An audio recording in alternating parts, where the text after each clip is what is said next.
সেনাবাহিনীর ভিতরে কি কিছু হচ্ছে? গুজবের সয়লাভ হয়ে গেছে বাংলাদেশ। আমি এত দূরে থেকেও আসলে এই গুজবের থেকে রেহাই পাচ্ছি না। অনেকেই জানতে চাইছেন যে সেনাবাহিনীর ভিতরে কু হচ্ছে কিনা, সেনাবাহিনী আসলে ক্ষমতা দখল করে নিচ্ছে কিনা, বা সেনা প্রধানকে ক্ষমতা থেকে সরিয়ে দেওয়া হচ্ছে কিনা, ইত্যাদি নানা রকম কথা আমরা শুনতে পাচ্ছি। আপনি কি আমাদের এটা নিয়ে কিছু বলবেন?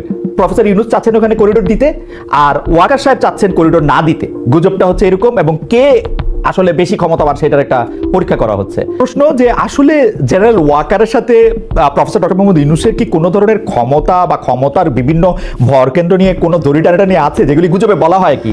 এই গুজবটা আসলে অনেক বেশি পাওয়ার পেয়েছে আসলে। সবাই আমি স্বীকারই করতেছি, সেটা হচ্ছে যে একজন উপদেষ্টা, সিটিং উপদেষ্টা যখন বলেন বুকে পাথর বেঁধে ওয়াকার সাহেবকে ইউনূস সাহেবের সেনাপ্রধান হওয়াটা স্বীকার করতে হয়েছিল তিনি যখন এটা বলেন। মানে সত্যি এরকম কোনো কিছু আছে কিনা আসলে? এটাতে বলা হইতেছে যে একটা উচ্চ পর্যায়ের বৈঠক, সেটা হচ্ছে দেশের আইন শৃঙ্খলা পরিস্থিতি নিয়ে, কিন্তু সেই বৈঠকে পুলিশ প্রধান উপস্থিত ছিলেন না। তখন আরো মনে হয় না যে আসলে বৈঠকটা ছিল শুধু সেনাবাহিনীকে সামাল দেওয়ার জন্য, সশস্ত্র বাহিনীর ভিতরে যে একটা টেনশন সেইটা দূর করার জন্য? না, আমরাও এগুলো অনেক কথা শুনতে পাচ্ছি, স্পেশালি যখনই রাত যত বাড়ে এটার আওয়াজগুলো তত বেশি বাড়ে। বাট আমি বলতে পারি যে এগুলো সবই গুজব। আজকে যেমন ধরেন আইন শৃঙ্খলা বিষয়ে একটা বড় মিটিং ছিল, সেখানে চিফ অ্যাডভাইজারের নেতৃত্বে মিটিং হয়েছে। সেখানে আর্মি চিফ ছিলেন, নেভি চিফ ছিলেন, এয়ার চিফ ছিলেন, সাথে আমাদের হোম অ্যাডভাইজার ছিলেন, তথ্য national security adviser Khalilur Rahman ছিলেন, এবং আমাদের ফরেন অ্যাডভাইজার ছিলেন, এবং অন্যান্য সিকিউরিটি অফিসিয়াল ছিলেন। তারা রিভিউ করলেন যে দেশের আইন শৃঙ্খলা পরিস্থিতি কিরকম, কোথায় কোথায় উন্নতি আরো একটু করা যায়, বা কোথায় কোথায় সন্তোষজনক, এগুলো একটা স্টক টেকিং করলেন আর কি। এখানে সবাই তো ছিলেন। আপনাকে দেখছিলাম যে আপনি, আমার ধারণা বাংলাদেশে এখন আপনি সবচেয়ে বেশি ফটোগ্রাফড এবং সবচেয়ে বেশি টেলিভাইজড মানুষ। মানে প্রফেসর ইউনূসের চেয়েও আমরা আপনাকে বেশি পাই বা বেশি দেখি, সেজন্য আপনাকে আমরা আলাদা করে ধন্যবাদ দিতে চাই। আপনি আসলে সব জায়গায় সরকারের মুখপাত্র হিসেবে কথা বলেন, সেগুলি মেসেজটা একটা চ্যানেলের মধ্যেও আসে, সেজন্য আপনার কথাকে আমরা ধরে নিতে পারি যে সেটা সরকারের কথা, সরকার প্রধানের কথা। আপনি যে বিষয়টাতে অনেক বেশি জনপ্রিয় হয়েছেন গত 8-9 দিনে, সেটা হচ্ছে যে সবকিছুতে ম্যান্ডেট আছে সেটা নিয়ে। কিন্তু আমার আন্ডারস্ট্যান্ডিং হচ্ছে যে আমি যাদের সাথে কথা বলেছি আইন কানুন বা যারা একটু রাষ্ট্রের সংবিধান খোঁজখবর রাখে, তারা আমাকে বলেছেন যে গণ অভ্যুত্থানের মাধ্যমে যান, অথবা আপিল বিভাগের অ্যাডভাইজারি ওপিনিয়নের মাধ্যমে যান, অথবা আপনি নির্বাচিত হয়ে যান, প্রত্যেকটা ম্যান্ডেটের একটা সীমানা বা সীমাবদ্ধতা আছে। যে কোনো ম্যান্ডেট আপনাকে কোনো কিছুর জন্য সবকিছুর ম্যান্ডেট দেয় না। সবাই আপনার কথা একটু শুনতে চাই, কারণ হচ্ছে এরকম যে অনেকে বলতেছেন যে শেখ হাসিনা, ধরা যাক 2009 সালে তো উনি নির্বাচিত হয়ে এসেছিলেন, বা এর আগে বেগম খালেদা নির্বাচিত হয়েছিলেন, উনার কি সবকিছু করার ম্যান্ডেট ছিল? কিন্তু আপনি ভেহেমেন্টলি বলতেছেন আপনার সবকিছু করার ম্যান্ডেট আছে। সেই ম্যান্ডেট আপনাকে কে দিল আসলে? না, আমি যেটা বলেছি যে আমাদের ম্যান্ডেট আছে এভরিথিং, আমি যে শব্দটা বলেছি এভরিথিং, আমি কেন বলেছি সেটা হচ্ছে যে আপনি যদি 13 অ্যামেন্ডমেন্ট দিয়ে তো আমরা কেয়ারটেকার গভর্নমেন্টটা আমরা চালু হয়েছিল। কেয়ারটেকার গভর্নমেন্টে কিন্তু স্পষ্ট বলা আছে যে আপনি 3টা মাস, যে গভর্নমেন্টটা আসবে এরা 3 মাস থাকবে, এবং এদের পুরো কাজটাই ফোকাসড অন ইলেকশন। সে ইলেকটোরাল লিস্ট বলেন, ইলেকশনকে আয়োজন করার যে কাজগুলো বলেন, সবগুলোই করার ছিল এটার কাজ। ইলেকশনের বাইরে তার কোনো ম্যান্ডেট ছিল না, সেটা একদম স্পষ্ট, এবং 13 অ্যামেন্ডমেন্টে ওইটা ছিল। কিন্তু 13 অ্যামেন্ডমেন্ট তো ওরা এসে এটা বাদ দিয়ে দিল। দেওয়ার পরে যেটা হয়েছে যে যখন ইন্টারিম গভর্নমেন্ট হওয়ার পরে যেই পরবর্তীতে যখন সুপ্রিম কোর্টে যে রেফারেন্সটা গেল, ওইখানে দেখেন 106 আর্টিকেল 106 বলা আছে, ওইখানে বলা আছে যে আমরা যে কোনো গভর্নমেন্টের মতো আমরা এক্সিকিউটিভ পাওয়ারটা আমরা ইউজ করতে পারবো। এটা যেটা নর্মাল একটা গভর্নমেন্ট যেই এক্সিকিউটিভ পাওয়ার হোল্ড করে, আমিও সেই এক্সিকিউটিভ পাওয়ার হোল্ড করছি। এটা আমি অ্যাটর্নি জেনারেলের সাথে এটা নিয়ে আমি কথা বলেছি, আরো 2-3 জন ইন্ডিপেন্ডেন্ট লয়ারের সাথে আপনি যেমন কথা বলেছেন আমিও কথা বলেছি। আমি আপনাকে ইনভাইট করবো অ্যাটর্নি জেনারেলকে আপনার প্রোগ্রামে আনতে, ওনার কথা শুনেন উনি কি বলেন। না, হোম অ্যাডভাইজার না, এটা হোম অ্যাডভাইজার ছিলেন সেখানে। আচ্ছা, হোম অ্যাডভাইজার ছিলেন, হোমের অফিসিয়ালরা ছিলেন। তো এইটার মূল জিনিসটা হচ্ছে যে আপনি ধরেন আর্মি তো ডেপ্লয়েড আছে না, আর্ম ফোর্সেস তো ডেপ্লয়েড আছে দেশে, তো তাদেরটাও তো একটা রিভিউ এর বিষয় আছে, তারা কেমন করছেন, এই বিষয়গুলোও ছিল। পুলিশেরটা তো ছিল, আর পুলিশকে তো ওইখানে হোম অ্যাডভাইজারের আন্ডারে তো পুলিশ, কিন্তু পুলিশের বিষয়টা তো হোম অ্যাডভাইজারই দেখছে। আমার অজ্ঞতা ক্ষমা করবেন, কিন্তু আমি আসলে এই ধরনের বৈঠকে, আইন শৃঙ্খলা পরিস্থিতির বৈঠকে এই প্রথম দেখলাম পুলিশ চিফ থাকলেন না। সিরিয়াসলি, স্বরাষ্ট্রমন্ত্রী প্রতিমন্ত্রী থাকলেও পুলিশ, না, স্বরাষ্ট্র মন্ত্রণালয়ের আন্ডারেই তো পুলিশ, না মন্ত্রী প্রতিমন্ত্রী থাকলেও পুলিশ চিফ থাকেন। মানে আমার স্বরাষ্ট্র মন্ত্রণালয়ের আন্ডারে পুলিশ এবং স্বরাষ্ট্রমন্ত্রী এখানে ছিলেন এবং এটা প্রায় 1.5-2 ঘন্টার মিটিং হচ্ছে, ওনারা স্টক টেকিং করলেন। আচ্ছা, ধরনের গুজব, এটা পিওর গুজব। এখন এই গুজবগুলো কারা ছড়িয়ে মজা পাচ্ছেন বা এক ধরনের, আমি তো মনে করি যে এই গুজবগুলো ছড়িয়ে একটা দেশে একটা ইনস্টেবিলিটি ক্রিয়েট করার একটা চেষ্টা হচ্ছে। প্রফেসর ইউনূসের সাথে জেনারেল ওয়াকারের খুব ভালো সম্পর্ক, প্রতি মাসে 1-2 বার উনি আসেন, এসে কথা হয়। আমাদের সারু মাঝে মধ্যে এফডিতে যান, 1-2 বার গিয়েছেন, তো সেখানে তো প্রতিনিয়ত তো কথাবার্তা হচ্ছে। এই বিষয়টা মানে দূরত্বটা কি হলো এটা সত্যি করতে আমার বোধগম্য, এবং ওই অনুযায়ী কিন্তু ছবিও আমরা দিই যে এই ছবি আমরা রিলিজ করি।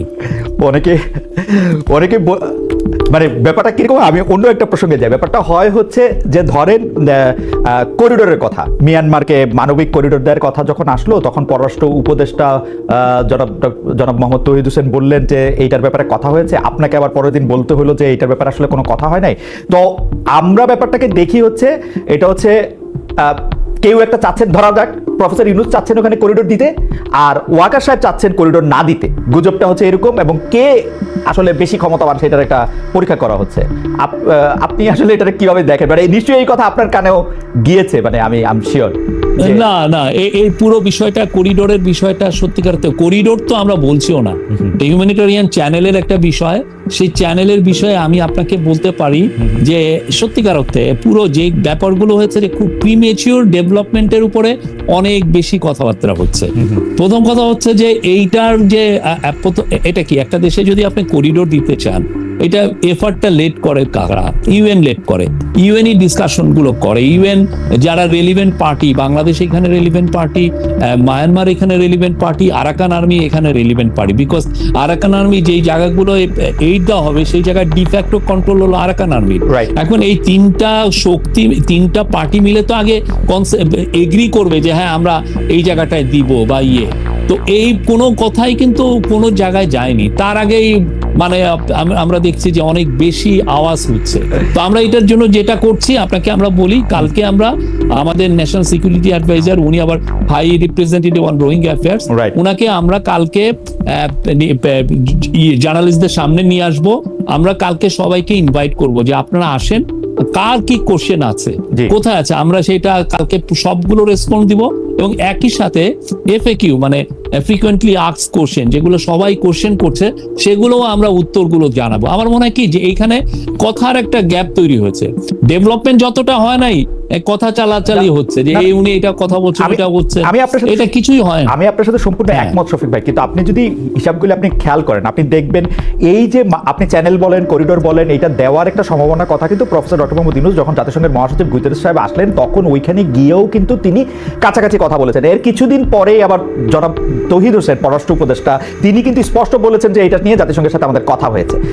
আমরা সাংবাদিকরা বা অন্য কেউ এটা নিয়ে অনেক বেশি আলোচনা করেছি, আমি এটা আপনার সাথে একমত, এখনো প্রাথমিক কথা হয় না। কিন্তু আমরা তো জনাব তৌহিদ হোসেনকে বলি নাই যে আপনি এটা বলে দেন, আমরা তো জনাব খলিলুর রহমানকে বলি নাই আপনি এটার পক্ষে যুক্তি বলেন। এটা আমাদের দোষ না, এটা আপনাদের কাছ থেকে আসছে, আপনি এটাকে এইভাবে দেখেন না। মানে না, ওনারা কি কেউ বলেছেন যে আমরা, ওনারা কেউ কি বলেছেন যে এগ্রিমেন্ট হয়েছে?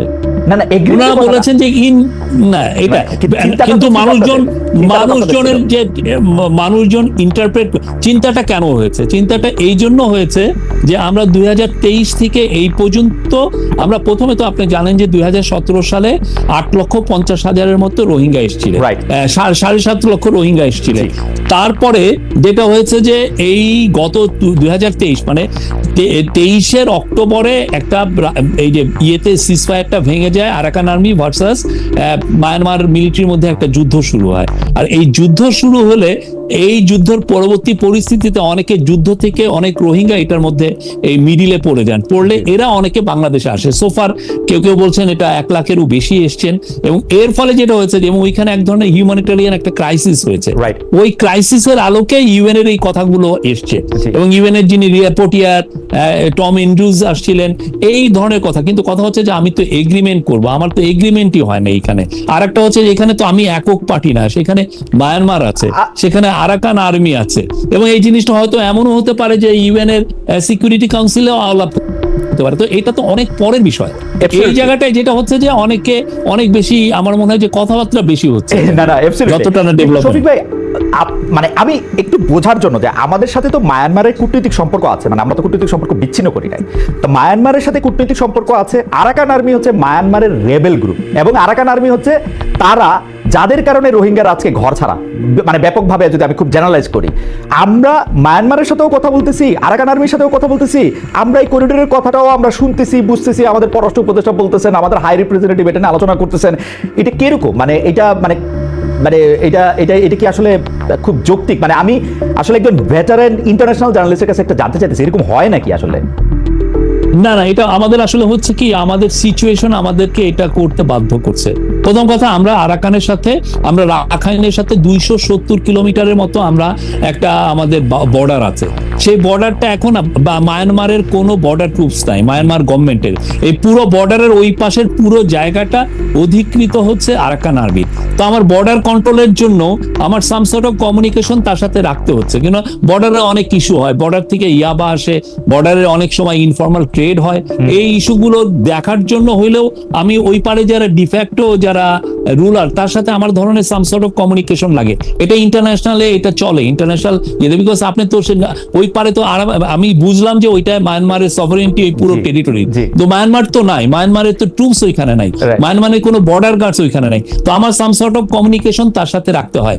আর রোহিঙ্গারা শুধুমাত্র যে আরাকান আর্মি দ্বারা প্রত্যাখ্যিত হয়ে মানে ড্রেভেন আউট হয়েছে তা তো না, মায়ানমার আর্মিও তো এখানে জড়িত ছিল।